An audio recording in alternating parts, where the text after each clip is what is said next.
días, niños, muy buenos días, padres de familia. Bienvenidos a la clase del día de hoy, jueves 11 de febrero. Me da mucho gusto estar un día más con ustedes en estas clases a distancia. En esta sesión estaremos trabajando con 3 materias. La primera será en tu libreta de español, la segunda será en tu materia de matemáticas y ocuparás tu guía aplicados. La tercera será en tu materia de historia y necesitarás tu libreta y tu libro de historia. Hay que estar concentrados y poner mucha atención a mis explicaciones para que puedas realizar todas tus actividades. Si tienes alguna dificultad, no te preocupes, puedes mandarme mensaje y yo te ayudo sin ningún problema. Las evidencias tienen que tener el título, la fecha, instrucciones y tu nombre. Eso es muy importante. Las evidencias las estaré recibiendo en el transcurso del día, esperando sean claras para podértelas calificar. Reúne tu material y tenlo a la mano para que no te me distraigas. Vamos a comenzar con la sesión del día de hoy. Mucha suerte.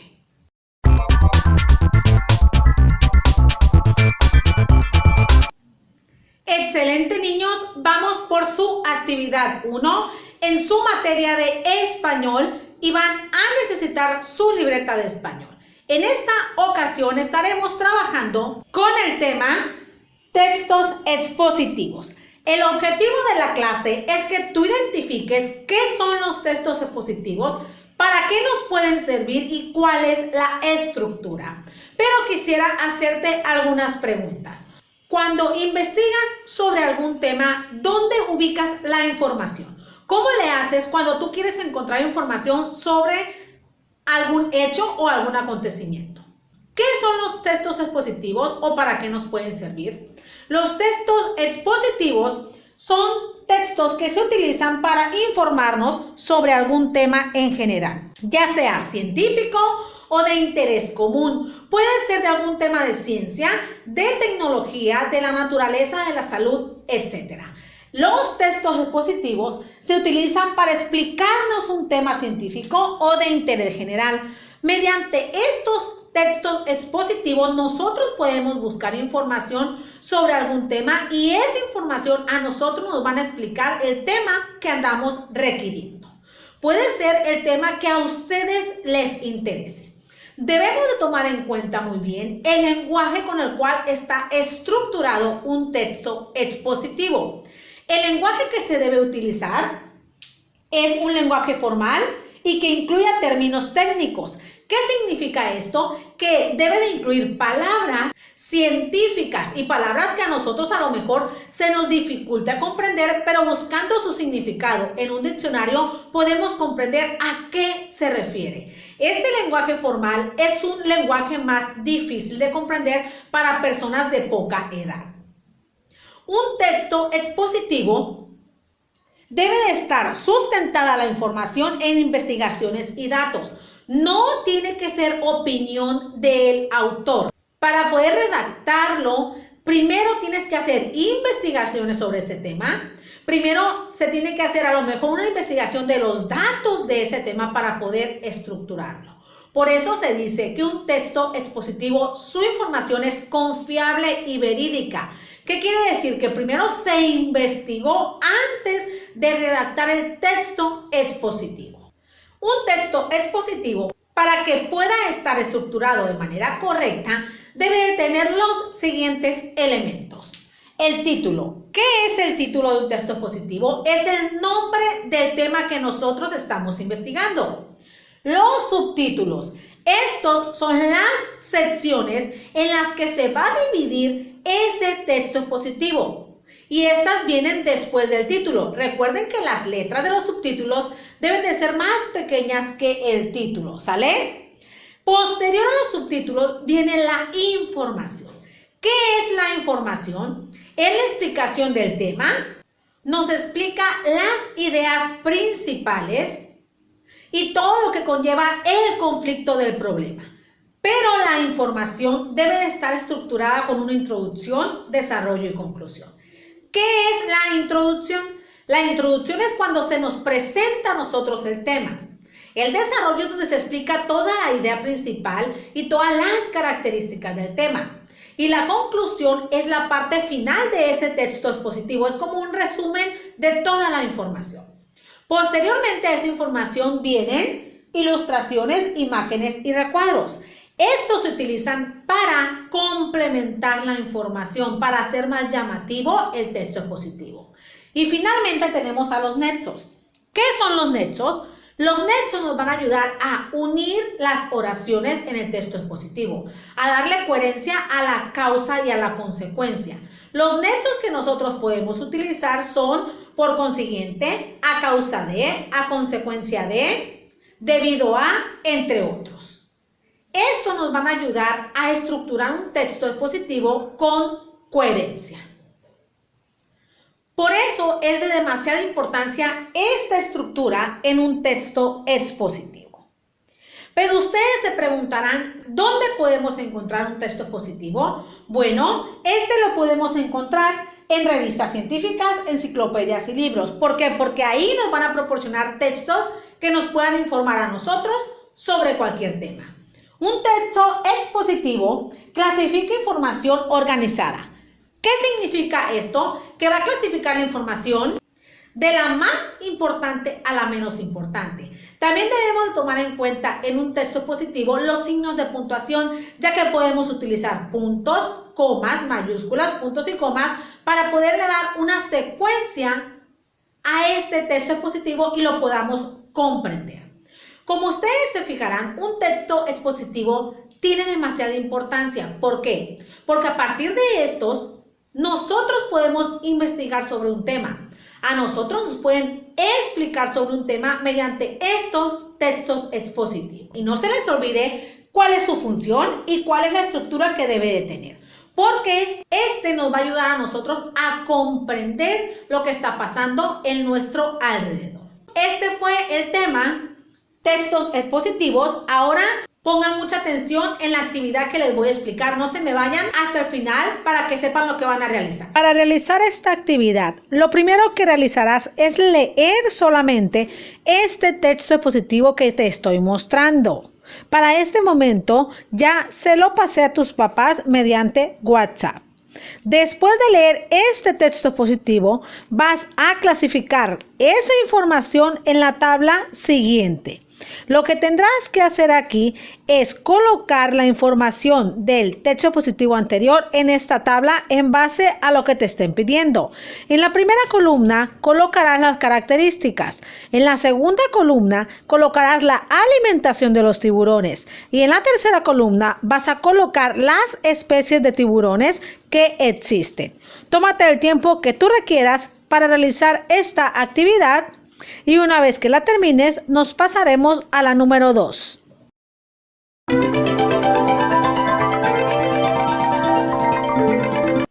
Muy bien, niños, iniciamos con tu segunda actividad en tu materia de matemáticas, para la cual vas a necesitar tu guía aplicados y algunos colores. En esta ocasión estaremos trabajando el tema reproducción de figuras en una retícula. El objetivo de esta clase es que tú identifiques la utilidad que tienen las retículas, así como también se te facilite el trazo de dibujos y de figuras. Pero yo quisiera hacerte algunas preguntas. Cuando vas a copiar algún dibujo de un libro, de la tele, etcétera, ¿cómo lo realizas? ¿Qué técnica utilizas para que el dibujo te salga igual al original? Bueno, para eso podemos utilizar las retículas, para trazar dibujos o imágenes exactamente iguales a las originales. Pero, ¿qué es una retícula? Las retículas son un conjunto de líneas o de redes que ayudan a reproducir las figuras iguales como las están viendo de manera original. Las retículas te ayudan a orientarte y a trazar las figuras exactas. Por aquí te va a estar apareciendo un ejemplo. Estas retículas nos ayudan a nosotros para realizar los dibujos, figuras geométricas, etcétera, igual al original, para que no se nos complique tanto esos trazos. Existen varios tipos de retícula, pero en esta ocasión vamos a estar trabajando dos: la retícula cuadrada y la retícula triangular. ¿Pero por qué reciben ese nombre? Bueno, la cuadrada, que por acá le va a estar apareciendo, esta se le llama así porque el plano está compuesto o construido por figuras geométricas cuadradas, Y las triangulares se le llaman así porque su plano o fondo está construido por figuras geométricas triangulares. Ustedes se preguntarán por qué se utilizan unas y otras. Bueno, en algunas ocasiones para trazar algunos dibujos va a ser más fácil utilizar la triangular y en otras ocasiones para trazar otros dibujos va a ser más fácil trazar las cuadradas. Las retículas nos van a ayudar a nosotros a la reproducción de una figura con más precisión y que no se nos complique tanto estos trazos de estas figuras y estos dibujos. Pero nosotros podemos utilizar algunas técnicas para trazar los dibujos de manera igual, de manera exacta. Algunas técnicas que te podemos dar sobre la retícula son las siguientes. Nosotros podemos identificar los elementos de las figuras. ¿Qué elementos? Bueno, si tiene puntos, si tiene cuadros, si tiene líneas, vértices, etc. Y contarlos para saber desde dónde empezar a trazar. Otra sugerencia que se te da es que podemos ubicar el dibujo. ¿A qué distancia está de la parte superior, de la parte inferior o de los lados? Otra sugerencia para esas retículas es contar las casillas. Para que tú las traces de manera correcta, podemos contar las casillas que integran esa figura que tú estás trazando. Otra sugerencia para poder elaborar algún dibujo en una retícula es que cuenten las filas y cuentes las columnas. Para que no te sientas incómodo al realizar estos trazos, puedes contar cuántas casillas tiene ese dibujo o cuál es la distancia de los lados o de la parte superior e inferior para que estés más seguro de este trazo que tú vas a realizar. Como les decía, la función de esta retícula es que a ti se te facilite el elaborar un dibujo, el reproducir ese dibujo de manera igual. Por eso hay que tener muy bien en cuenta que debemos contar las casillas de este dibujo y la distancia que tienen de los lados y de las partes superior e inferior, así como también contar las filas y columnas que esta figura tiene para que te salga exacto. Pero ¿cómo le podemos hacer cuando esta figura o esta retícula es muy grande? Bueno, cuando ambas son muy grandes, lo que se te aconseja a ti o lo que podemos realizar es que enumeres cada una de las casillas para que tú veas la orientación del dibujo o también que tú coloques letras a las columnas y a las filas. ¿Con qué objetivo? Bueno, con el objetivo de que sea más preciso el trazo. Recuerda que puedes colocar números y letras a cada una de las filas y columnas, así como también a las casillas. ¿Para qué? Para que te orientes en la posición que va a estar ese dibujo y lo traces de manera adecuada. Ahora fíjate bien, te vas a ubicar en tu guía aplicados página 315 y 316 para comenzar la actividad. Te la explico. Hay que poner muchísima atención. En el punto número 1 vas a reproducir la figura de la derecha igualita en la retícula de la izquierda, sale igualita. En el punto número 2 vas a usar los mismos colores de la retícula de la izquierda y la vas a reproducir igualita en la retícula de la derecha. Hay que poner atención porque tienen que usar los mismos colores. Después que hayas hecho el punto 2, te vas a pasar al punto número 3 de tu página 116. En ese punto vas a reproducir la figura del elefante de la retícula izquierda en tu retícula derecha. Pero observa muy bien la distancia en la que está elaborado el elefante porque en la retícula de la derecha tiene otra orientación. Y lo tienes que hacer exactamente igualito al de la retícula que está a un ladito, ¿sale? Pero la diferencia es que en esta retícula va a estar inclinado. Por lo tanto, tienes que observar a qué distancia está o en qué casilla se empieza a trazar. Después te ubicarás en el punto 4 y el barco que está en tu retícula de la izquierda lo vas a trazar en la retícula de la derecha, igualito, del mismo tamaño. Y finalmente te vas a pasar al punto número 5. Ahí sí va a ser distinto. Lo primero que vas a realizar ahí es trazar la retícula en el castillo, igualita a la del enseguida. Y una vez que tengas trazada esa retícula, ahora sí vas a trazar esa figura de ese castillo en la retícula de la derecha, ¿entendido? Esa va a ser su Segunda actividad, no se les olvide trazar el castillo y trazar la retícula, eso es muy importante. Tómate el tiempo que tú requieras para realizar esta actividad. Y una vez que la termines, nos vamos a pasar a la actividad número 3.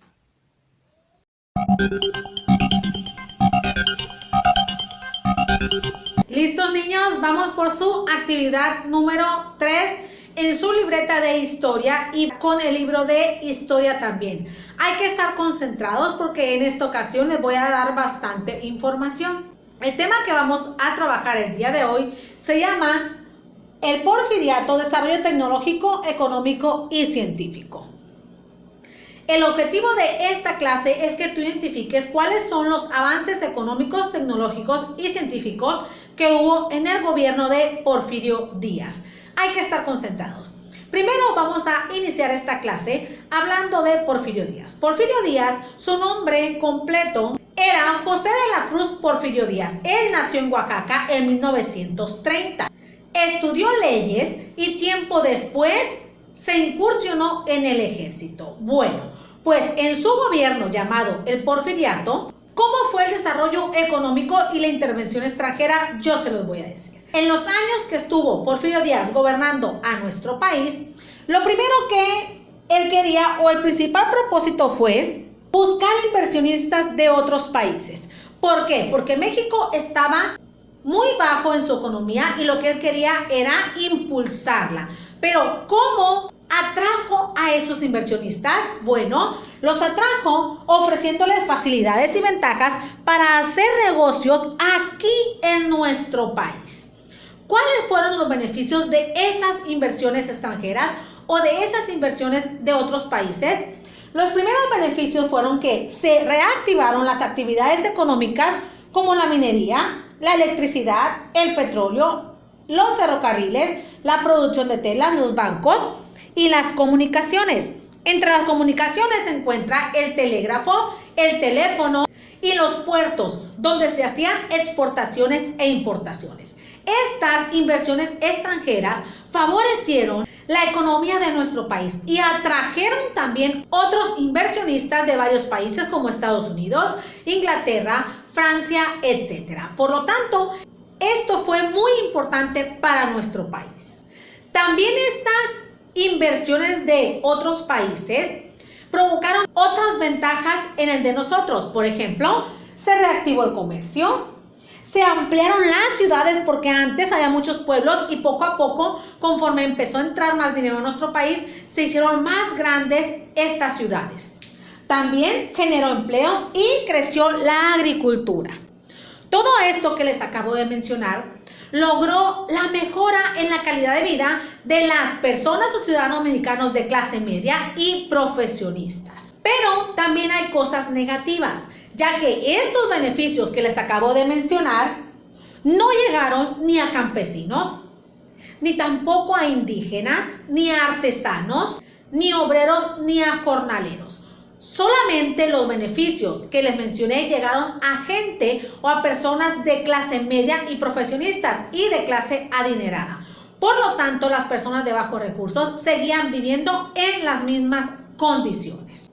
Para esta época del gobierno de Porfirio Díaz, las inversiones eran 34 veces mayor a las de antes de que entrara Porfirio Díaz.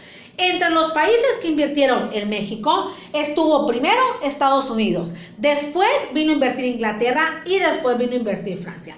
Como les acabo de mencionar, estas inversiones pudieron provocar una reactivación económica en el comercio, también en las comunicaciones, se activó la agricultura y se vinieron otros beneficios, pero solamente a los ciudadanos de clase media, profesionistas y de dinero. A los ciudadanos de clase baja no se les benefició de igual manera. Ahora pasaremos a mencionar cuáles fueron los avances tecnológicos, científicos y culturales. Uno de los primeros avances fue que se construyeron vías ferroviarias. Esto ayudó a que se integrara y se fortaleciera la economía de nuestro país, ya que mediante esto se impulsó la exportación e importación de productos y eso benefició a nuestro país. Otro avance fue la introducción de automóvil, tranvía eléctrico y la bicicleta. Esto permitió que las personas se trasladaran más fácilmente de un lugar a otro y que el tiempo de traslado fuera más rápido. Otro avance tecnológico que hubo en el gobierno de Porfirio Díaz fue que se empezó a utilizar la electricidad. Favoreció la vida cotidiana de los mexicanos, ya que hizo más fácil la vida diaria de las personas. En cuanto a las comunicaciones, también se introdujo el teléfono y este se volvió un medio que contactaba a los comercios y a las familias, por lo tanto, se volvió útil e indispensable para las personas de clase media y profesionistas de esa época. En cuanto a los avances culturales, se creó la cámara fotográfica. Este fue un medio para plasmar las escenas de la vida cotidiana de las personas y que se quedaran para siempre en la memoria de las personas. Después de esta cámara fotográfica, surgió el cinematógrafo. Este se encargaba de ofrecer diversión a las personas, se encargaba de ofrecer esparcimiento y es el que se encargaba de plasmar esas escenas de la vida cotidiana de las personas. Como vemos, en el gobierno de Porfirio Díaz hubo cosas buenas y cosas negativas. ¿Por qué? Porque no se benefició a todos los ciudadanos por igual. Con estos avances económicos, científicos y tecnológicos, se observó de manera evidente la desigualdad que había en nuestro país, ya que los beneficios de estos avances no eran de manera igualitaria con las personas de bajos recursos, de clase media y clase alta. Este crecimiento económico y tecnológico solo fue para unos cuantos, desgraciadamente, y se vio la gran diferencia que había entre los ciudadanos ricos y pobres de nuestro país. En esto consistió el tema, el porfiriato, desarrollo tecnológico, económico y científico. Como vemos, algunos de estos avances todavía se tienen en la actualidad y son base importante para nuestra vida diaria, tanto actividades económicas como avances tecnológicos y culturales. ¿Sale? Bien, niños, con esta explicación vamos a la actividad. Hay que estar concentrados, por favor, y no se me vayan hasta el final para que sepan lo que van a realizar. Para realizar esta actividad te ubicarás en tu libreta de historia. Lo primero que realizarás es colocar el título, fecha y las instrucciones y posteriormente realizar la actividad. Tienes que leer cada una de estas afirmaciones y responder V si es verdadera y F si es falsa. Puedes apoyarte en tu libro de historia, página 86, 87, 89 y 90. Tómate el tiempo que tú requieras para realizar esta última actividad. Muy bien hecho, niños, han llegado al final de sus clases. Muy bien, niños, han llegado al final de sus clases. Muchas gracias por haberme acompañado hasta aquí. Deseo que tu día sea excelente. Te mando un fuerte abrazo y un beso de parte de tu maestra que te quiere y te extraña. Por lo pronto nos vemos el día de mañana.